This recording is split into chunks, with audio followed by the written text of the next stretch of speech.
New rules on corporate governance for banks and investment funds will enter into effect on January 1st, 2021. The Luxembourg banking supervisor, the CSSF, has just published a very important guidelines for the corporate governance, which implements really the best practices in corporate governance on the one hand, and the most recent EBA, the European Banking Authority's guidelines, on the other hand. Let me just give you a few examples. First of all, in terms of proportionality, there will be stricter rules for large banks and more flexible and easier rules for smaller banks. Then, the supervisory board, whose role is strengthened, needs to approve the business model of the bank, the risk governance and the risk management.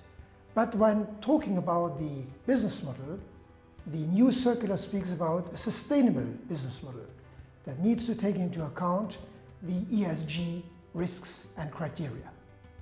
Another example where the new rules innovate is about diversity.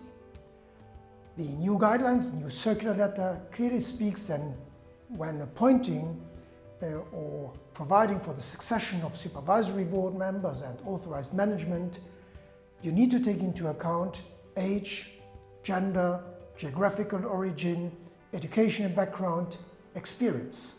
But there are no quantitative criteria. So all this has to be taken into account to define the collective know-how of the board.